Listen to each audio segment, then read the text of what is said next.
Sawadee Kap, hello.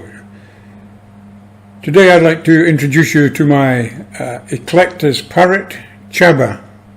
Chaba being the name of a Thai flower. And my wife decided that's the name she was going to give to this bird. So it's Chaba. She's an Eclectus Parrot. Currently she's about 18 months old. We got her as a small chick, about 5 weeks old. Last May. So, what I'd like to open with is that at no time in my life did I ever envisage that I would keep fish or would I keep parrots or birds, because something inside of me said, I don't think it's right. These creatures should be in the wild and in their own environment. And that all changed about 2 years ago, no, less than 2 years ago actually, but some time ago, when someone phoned me up and he asked me, he said, Sandy, he said, I've got a cockatoo that I've purchased. He said, I'm not taking care of it, I'm working all day, I'm out every evening, and this poor bird's sitting alone, and it's now got to the stage where it's stripping all its own plumage off, and he's spoken to the vet, and it's a sign that it's loneliness and being neglected. So he said to me, he said, I know you've got a lot of time, you spend a lot of time at home, you've got family there. I think it'd be a good idea if you could take this parrot over for me. He said, I'll give you the bird free. I'd like to ask you for a donation towards its cage and other bits and pieces that I've bought, but you can have the parrot if you wish. Well, I had no experience of parrots. That's the problem. I had no experience of keeping birds, really. Although I did some years ago, I think I had a budgerigar. So for that, my initial reaction was to say, sorry, look, I'm not the man for you. I don't know anything about parrots or how to keep them. Better you find somebody that knows something about them. So he agreed to do that.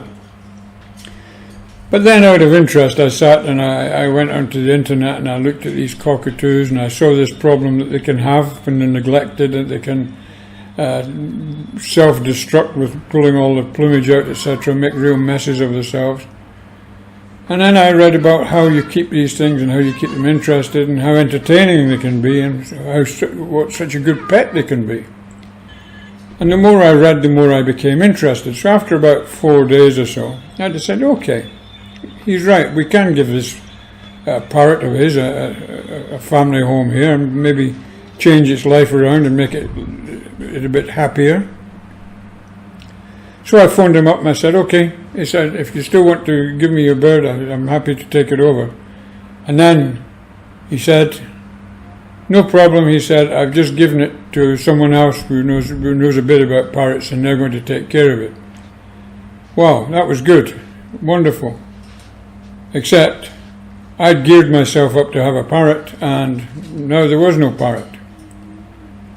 And the more I thought about this, the more I thought, I'd like to get to know these birds more. So I'd done a little bit more research, and then I found out about this place down in a town called Sao. It's a bird zoo, and occasionally they do sell the occasional bird. So we happened to be driving up through Bangkok to go and visit some family a few days later, and I suggested that we call into this bird zoo in Sao and have a look at what they've got there and see if they have any birds that might be of interest. So when we went there, we spoke to the lady there, and she said yes, they had 3 birds at that time, 2 Eclectus parrots and 1 blue macaw. So she took us and showed us the birds. They were all very young. The blue macaw was a little bit older, I think, but it was still a very young bird. And they were all being hand-fed because they'd somehow become neglected out there in the park, and they'd been brought in and they were being hand-fed, and that was the only reason they were going up for sale. This bird zoo does supply birds to many places in the world. It's got a whole range of beautiful birds there. Well worth seeing if you've ever got time and you're in Bangkok. Cha Chang Sao is about 15 kilometres away to the north, so it'd make a nice day out if you went up to that park. So anyway, after viewing these parrots, I said, okay, well, we don't want to take any bird now because we're going up country. We'd have a think about it and probably call in again on the way back down, on the way home, which we did. And by the time we got back, I decided really that I was interested in the female Eclectus, which actually looked absolutely horrible at that time, a real tuft of feathers with virtually no distinctive plumage whatsoever. The female Eclectus is very noticeable that she's always got this bright red head, and the male Eclectus is predominantly all green. Now when we got back, the male Eclectus actually was looking the part. He was beginning to look like a decent parrot, whereas the female Eclectus still looked like a ball of fluff. But anyway, we decided that we were going to have this female Eclectus parrot, and we brought her home. Now, I'm sure a few people will be wondering how much I actually paid for this parrot, and I think at the time we paid about 18,000 bahts at the farm. Now, 16,000 of that was for the bird itself, and 2,000 of that was for the registration papers, because it has to be registered with the Forestry Commission, apparently in Thailand, if you want to own a parrot. The bird zoo had already given it a number and put a ring round its leg, and to follow it up with all the necessary paperwork to transfer this to my name was going to cost about 2,000 bahts, 18,000 in total. So that's what we paid. We also bought some supporting stuff at the time, so like parrot food and one or two other things. So the total come to about 20,000, I suppose, at the time. And then we brought her home, and she's been with us ever since. I have some video of her here, and you see her from when she initially got here and to where she is now. She's an absolutely marvellous bird, very, very good company. I haven't given her any formal training because I don't really see any purpose in it. If she's going to do tricks, woofor, I'm not interested in showing her. She's part of the family here. She keeps us entertained and she's teaching herself many things all the time. So that's how we've ended up with Chaba, and I will be doing some more videos on Chaba, probably things like feeding and caring for and how she reacts with the family. You know, we did receive a warning from the bird zoo that when we first got her, that the female Eclectus was known for being a bit of a feisty bird and didn't take easy to people, and that was certainly the case with Chaba when we brought her home. She was obviously a little bit scared out of her environment, but it took her some time to start accepting people. Not so much me, because I was doing the hand feeding of her most of the time, with my wife backing me up when I couldn't actually do it. So I think Chaba bonded with me very, very quickly, and to an extent to my wife also. But she could give a very, very painful, nasty peck if she got upset, and I think the whole family have suffered her annoyance at one stage or other. But now it's not so much of a problem. She still gets bad-tempered and lets you know that when she's not happy, and you take a little bit extra care when she's in that mood, but she doesn't stay that way very long. She can come out of it in a second or so, but you just have to be a bit careful. Now my daughter, who's 4 years old, before she was terrified. She got 1 or 2 pecks trying to get close to the parrot earlier on. But now the bird, I think, Chaba, accepts Sandra, my daughter, as part of the family, and she doesn't go after Sandra with the same vengeance that she used to do. And actually, they seem quite friendly together now. The only exception to this in the whole family setup is our 2 Cocker Spaniels. They get hassled a lot by Chaba, actually. If they're sitting in the way where she wants to go, they better move. They're going to get a nasty peck to get out of the way. I did get a bit worried at one stage about if the dogs would try and fight back, but no, the dogs are actually a bit afraid of her, I think, and get out of her way very quick when she approaches. So, anyway, that's my introduction to Chaba. I hope you like what you see. There's a lot to tell you, a lot I can tell you about her in due course, and I will be doing that in videos to come. So, thank you for watching. If you'd like to give this a thumbs up, I would be very much appreciative, but look out for future videos on Chaba and other aspects of our life here in Thailand. Thank you.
in the few weeks that she was being hand-fed via a syringe type of affair, I personally did the majority of the feeding, but when I wasn't available, my wife would take over from me.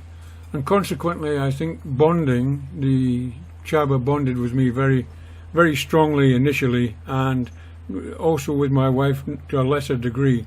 And that, I think, still continues to this day, to be truthful. Although she is much stronger now with both my wife and my daughter, I think I'm still her very closest bond. She follows me all over the place during the day, wherever I go.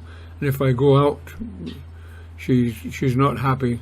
If I go to the toilet, when I open the toilet door to come out, she's normally sitting outside waiting for me. So there is a close bond there, and I know it is, and I'm very happy with that, actually. It makes me feel quite good. I get a lot of pleasure out of even sitting watching her for extended periods of time, watching how she reacts and playing with her and interacting with her, and I know she's enjoying it, and I enjoy it also. So a lot of value from that aspect of having Chaba here with us. Her behaviour, as I said initially, she was quite aggressive. Actually, she could hand out some very, very painful bites from that, pecks from that beak. It's been experienced by us all, but that's very rare now. She's calmed down. I wouldn't trust her at this time with strangers. With the family, yes, and even my daughter is not 100% confident with her, but she comes very close to myself and my wife now, and she interacts with us and without giving us any major damage, remembering that her beak is the only way that she can communicate. So by pecking gently, she's asking us for something, or if she just wants company, she'll sit in there and hold a finger or hold your arm in her beak for a long time, just resting on your hand or arm. So that's her way of communicating as well, which is quite nice.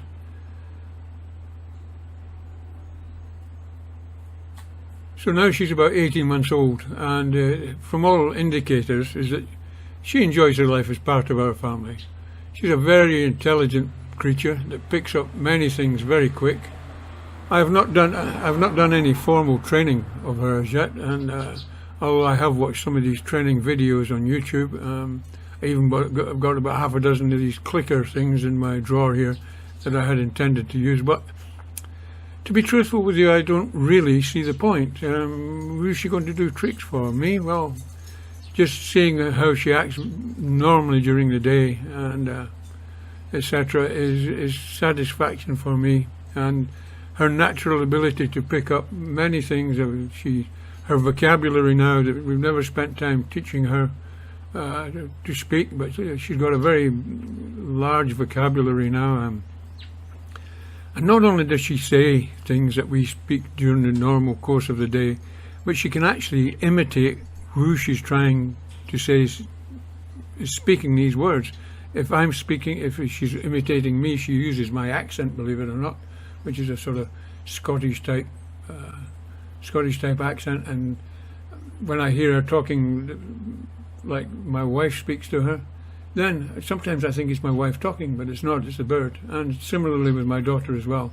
So she's very, very good at imitating things like picking up the aspects of speaking or whistling or whatever that way, and she does that extensively. The other thing she's good at is picking up in the night time here. We have a lot of night creatures around.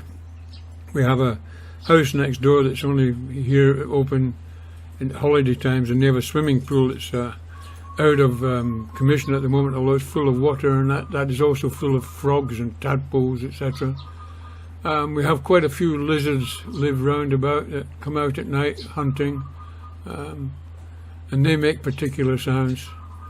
And Chaba can copy all of these. She can make you think the frogs are in the front garden, or she can make you think the lizards are out during the day. She's very clever that way, and it can be quite funny. One of the most annoying ones my wife finds is that she's very good at imitating ringtones on telephones. and she's had my wife many times dashing to find her telephone, when really it's a parrot that's making the noise and not the ring and not the phone at all. So she's a huge part of our family, and she's very close to us all. Not so sure she feels so close to the two Cocker Spaniels, but I know that she's quite keen on the rest of us. I think she likes the Cocker Spaniels when she's raiding their feeding bowls in the morning and pushing them out the way so she can help herself to some of that. That's my introduction to Chaba, and I'll welcome any comments or questions. I intend to follow this up with a few more videos and things that we've done with her, and if there's anything you'd like to know about her, then I'm happy to tell you. So if you've enjoyed this video, please give it the thumbs up, and thank you very, very much, and keep an eye open for us in the future. Thank you.